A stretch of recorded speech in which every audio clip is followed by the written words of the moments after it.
Hello students. Students, today we are going to see the lesson 1.5, the necklace. What is mean by the necklace?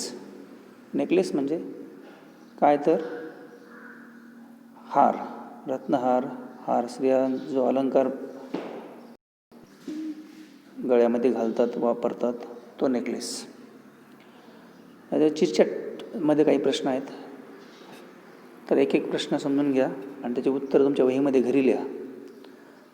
तर पहिला प्रश्न आहे पहा चिटचॅटमध्ये, do you like jewellery and ornaments? तुम्हाला jewellery आणि ornaments आवडतात का? सोने किंवा दागिने तुम्हाला आवडतात का? दुसरा प्रश्न आहे, do you like to dress up for special occasions? तुम्हाला काही खास कार्यक्रमासाठी व्यवस्थित चांगल्या प्रकारे ड्रेस घालून जाणं आवडतं का? How do you do that? आणि तुम्ही ते कशा प्रकारे करता? तिसरा प्रश्न आहे, what makes a person happy and confident? माणसाला आनंदी आणि आत्मविश्वास किंवा विश्वास देणारी, कशामुळे विश्वास मिळतो माणसाला? माणूस आनंदी आणि विश्वासू कशामुळे बनतो? During special functions and parties.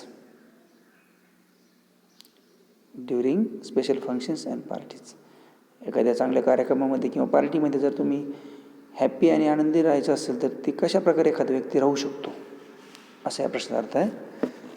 तर तो तुम्ही हे काही सर्व प्रश्न आहेत ते व्यवस्थित सोडवा. त्यात टॉकिंग अबाउट माय सेल्फ या विषयावर आपण अगोदरच एसे घेतलेला आहे, तो तुम्ही लिहिलेला आहे पहा.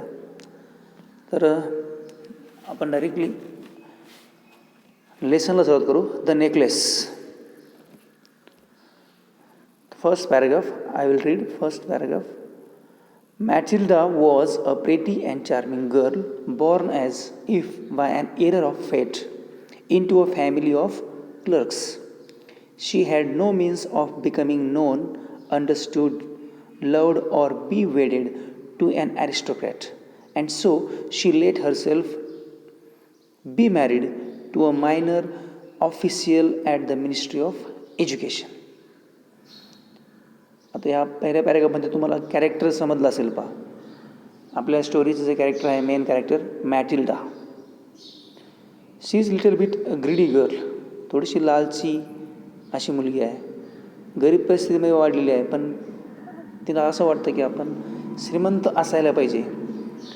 ती सुंदर आहेत, ती स्वतःबद्दल आत्मविश्वासू पण आहे, पण गरीब परिस्थितीमुळे तिला पाहिजे त्या वस्तू मिळत नाही आहेत. आणि अशाच एका मुलीची ही गोष्ट आहे. So see the first line. Matilda was a pretty and charming girl. Matilda एक सुंदर आणि आकर्षक अशी मुलगी होती. Born as if by an error of fate into a family of clerks. तिचं दुर्दैव म्हणा की ती एका छोट्याशा क्लर्कच्या घरामध्ये जन्माला आली होती. She had no means of becoming known, understood, loved or be wedded to an aristocrat. आणि गरीब घरामध्ये जन्माला आल्यामुळं तिला पाहिजे तसं प्रेम मिळालं नाही किंवा तिला पाहिजे तशी ओळख मिळाली नाही. तिला कोणी एवढं समजून घेतलं नाही. आणि एखाद्या चांगल्या मोठ्या ॲरिस्टोक्रॅट श्रीमंताच्या घरामध्ये जन्माला न आल्यामुळं त्याचं लग्न त्याबरोबर होईल असं पण काही नव्हतं. And so she let herself be married to an minor official at the ministry of education. आणि या सर्व परिस्थितीमुळे तिला एका छोट्या पदावर असलेल्या एज्युकेशन मिनिस्ट्रीमधल्या एका साध्या ऑफिसरबरोबर लग्न करावं लागलं. तिचं लग्न त्या मिनिस्ट्री ऑफिसमधल्या शिक्षण खात्यातील एका साध्या ऑफिसरबरोबर तिचं लग्न झालेलं आहे. She dressed plainly. Second paragraph पहा सर्वांनी. She dressed plainly because she had never been able to afford anything better. ती साधे कपडे वापरायची का तर तिला ते परवडणारं नव्हतं. शी सफर्ड एंडलेसली. ती नेहमी दुःखी असायची. feeling she was entitled to all the luxuries of life. आणि तिला नेहमी वाटायचं की आपण जीवनात सगळ्या लक्झरीज, सगळे आनंद उपभोगले पाहिजेत. She suffered because of her shabby poorly furnished house. तिला नेहमी दुःख व्हायचं कशाबद्दल, तिचं शॅबी आणि पुअरली फर्निश्ड हाऊस होतं, मोडकं तोडकं आणि एक साधं घर तिचं असल्यामुळं ती नेहमी दुःखी असायची.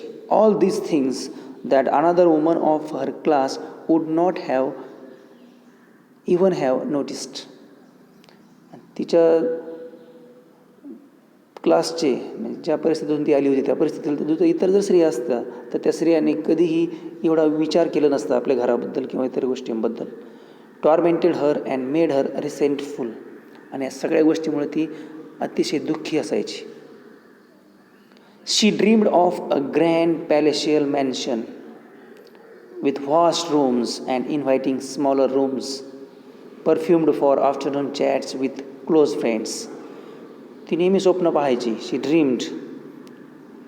ती स्वप्न पाहत होती कशाचे, आपले घर कसं असावं, ग्रँड असावं, पॅलेशियल मॅन्शन, महालासारखं घर असावं की ज्यामध्ये विथ वास्ट रूम्स, मोठ्या मोठ्या रूम्स असाव्यात, आणि इन्व्हायटिंग स्मॉलर रूम्स, त्याचबरोबर त्याला अटॅच छोटे छोटे रूम पण असाव्यात.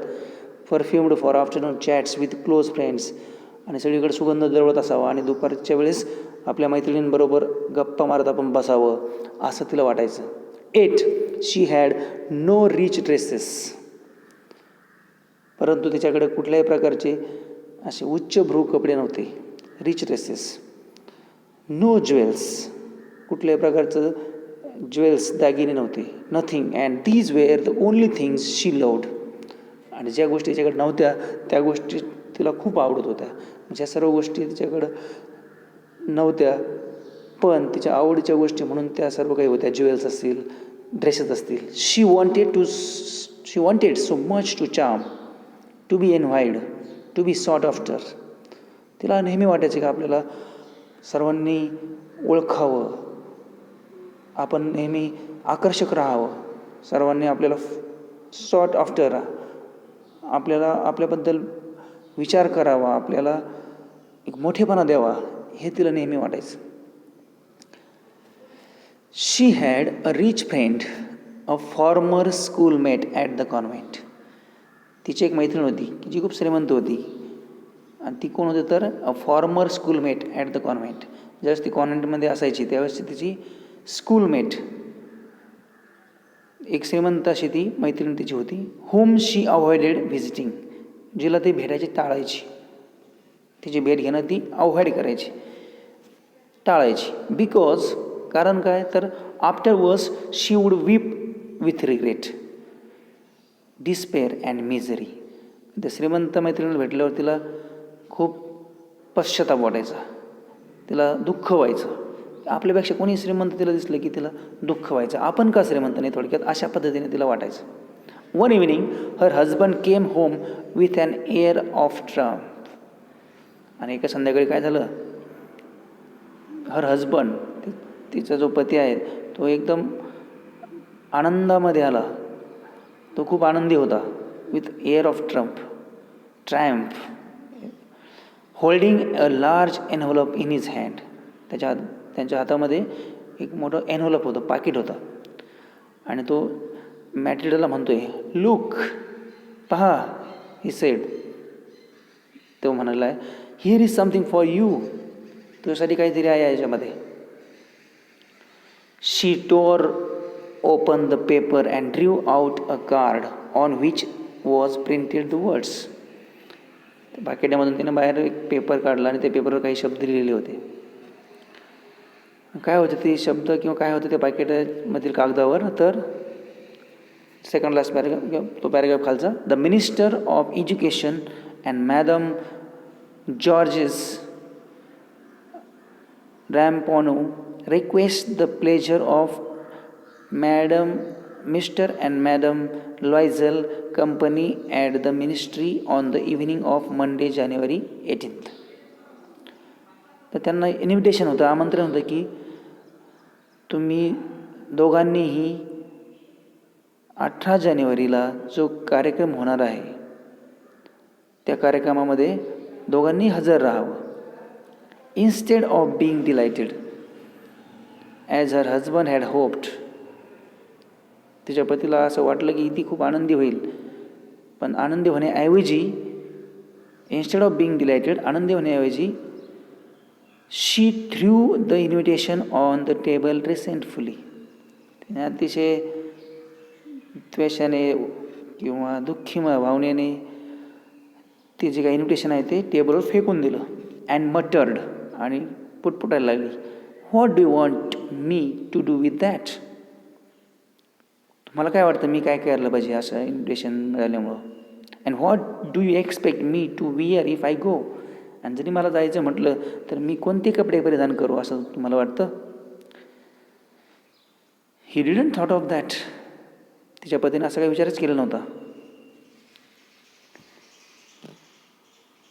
ओके, पुढचा भाग पुढच्या तासाला आपण पाहूयात.